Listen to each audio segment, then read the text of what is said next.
Hello students! I want to talk to you today about genetics and genetic environment correlations. Don't panic! I know it's big words. It's okay. So you read two chapters on this, one from the Galvin book and one from the Burke book.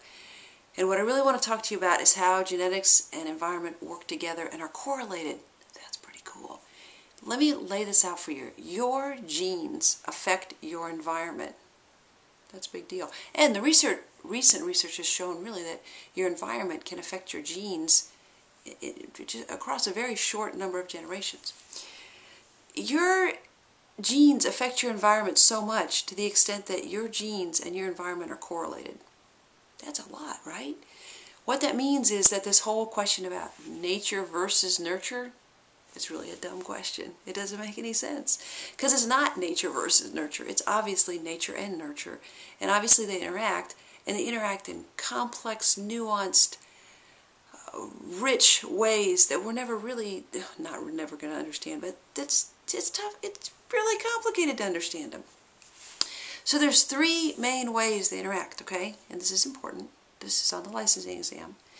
The first way is called passive correlation, okay? Passive correlation, especially this affects us when we have little teeny tiny baby people, okay? Basically it means that we set up our environments in certain ways. As adults, we'll say that. As we do it as kids too, but just hang on with me for a minute. So as a parent, I have certain things in my house, the way the house is set up. Perhaps I'm organized, perhaps I'm athletic, perhaps I'm not athletic, perhaps I'm whatever else. Kids grow up in this environment, okay? And those environment affect the kids, okay? So, for example, maybe if I'm a sporting family, if I'm part of a sporting family, which if you've ever met my husband, you would know is the case. We as sporting parents would be more likely as athletic parents to sign up our kids for YMCA soccer or swimming or whatever else we're doing, to have balls lying around the house so kids get more comfortable with balls. So it's not a matter of the child pulling anything from it, it's just that the environment the kid is growing up in is more athletic friendly, okay? That's an example of passive correlation, okay? The flip side could be true too. Another example for us, we're very much reading parents, okay? So we have books everywhere. Children's books. Oh, I should have taken you on a tour of our children's books. I should have done the podcast in front of them. We have a zillion books in our house for kids. So hopefully we wanted to raise kids that are readers, right? But that's just passive, okay? We just have the books around. Maybe they'll pick them up, maybe they won't.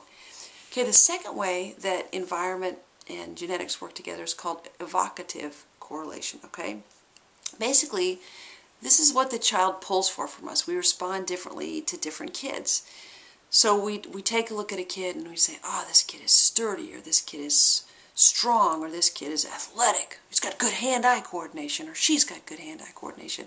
And we start to treat a child differently from a very young age because we see these things in them, okay?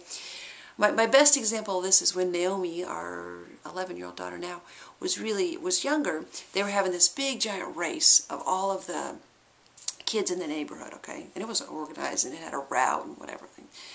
And they had about, I don't know, 15, 20 kids. You know, we had a lot of kids in the neighborhood, our kids and the neighbor kids and everything else. And Naomi at the last second decided to participate, and so she was playing dress up. You know, she's like 8 years old at the time. And she had on heels, you know, little fake little sandals, heels, and a dress. And she was like, okay, you know, I'll run. And so they ran this little, I don't know what it was, maybe a, 100-yard dash, we'll call it that. And she won. Okay, she beat the 12-year-old boys and the 8-year-olds and the 5-year-olds and the 9-year-olds and the 11-year-olds and the 14-year-olds. She beat everybody, okay? Ever since then, people treat her as fast, okay? What does it mean to be treated as fast? You know this, right? You've been treated as smart your whole life. And it means you feel more competent and capable in terms of school stuff. So those things our genetics, if you will, affect our environment. Okay, there's another example. So there's things about us that pull for the environment to treat us in different ways. And then the environment treats us as if we're fast, or smart, or friendly, or shy, or whatever else it is. The third way is active correlation, is basically we niche pick, okay? So once we know that we're good at something, okay, example might be you are good at, you are good at school, so you niche pick with school. You know what that means? It means you stay in school a long, long time because you do really well in school. And here you are, still in school, still in school, still in school. Because you've picked, okay? You've chosen environments that work well with your genetics. So there's another, that's that third way, is that active correlation. This is interesting because what we know is that monozygotic twins environments, monozygotic, you know what I mean, right? You with me? One egg, one sperm, identical genetics, okay? Anyway, at birth. Anyway, they're monozygotic twins. Their environment is more correlated than dizygotic twins. Dizygotic twins, 2 eggs, 2 sperms, could be a boy and a girl, whereas monozygotic is always girl, girl, or boy, boy. So monozygotic twins end up more alike than maybe they would be from just a genetic point of view because their environments is more similar.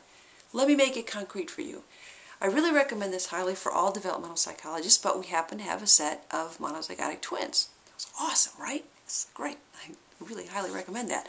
I also recommend, if you're going to be a developmental psychologist, having or knowing a zillion children around. It's really helpful to you. So we have neighbors, okay, and they have 5 children and we have 4. And they're awesome, awesome friends. Oh man, they're the best. Great people. And our twins are monozygotic, identical twin girls, and their twins, Luke and Lucy, dizygotic, born the same year, months apart from our girls. Luke and Lucy's environment is more different than Naomi and Gabrielle's. Why would that be so? That's weird, huh? Well, one, you got a gender factor, right? We treat boys and girls differently, and society treats boys and girls differently. But let's pretend that Luke and Lucy were both girls for a minute.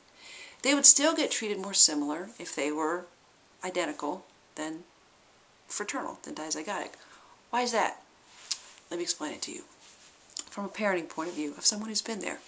Because there's no way in heck I'm going to make one of my twins go to bed at 8 o'clock and the other one go to bed at 8:30.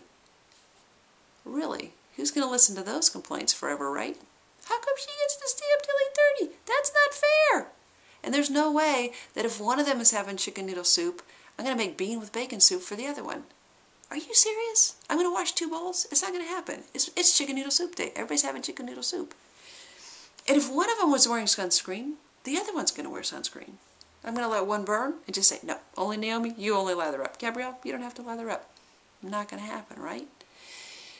So you start to see that because no difference in age, no difference in gender, no difference in genetics, I'm going to treat these people the same way, okay? Those are just some examples, right? But I could go on and on with examples, right? As parents, we hear too much of our lives, that's not fair, that's not fair. So anything I can reduce, that's not fair, I'm going to reduce, right? I'm not going to sign them up for 2 different sports. I don't even care if they're good at 2 different sports, right? Because there's no way I'm going to be on 4 different soccer leagues or 4 different baseball leagues or a baseball, soccer, basketball, and swimming league at the same time. Not going to happen, right? So part of it's just, I think, ease of parenting. But part of it, I think, is the kids pull for different, the genetics are similar, right? They pull for the environment to be a similar kind of way. But parenting is not just an example of evocative correlation, okay? So hang with me for 1 second. What I'm trying to say is, well, let me give you an example. If I have one antisocial kid, one difficult, challenging, just really tough kid, I'm more likely to treat the second child hostilely, difficult, harsh parenting, okay? What? Maybe the second child is easy. Maybe the second child didn't need that at all, okay? But the first child, okay, the first child genetics, if you will, affected my parenting so that one kid's genes affected my parenting, which then affects the next kid, right? That's pretty cool, okay? That's moving past just evocative correlation. That's got a huge impact of layers of understanding of how genetics of one person can affect the behavior of another person. Likewise, we've had 4 delightful, easy, wonderful, fun kids. But you got to think about this.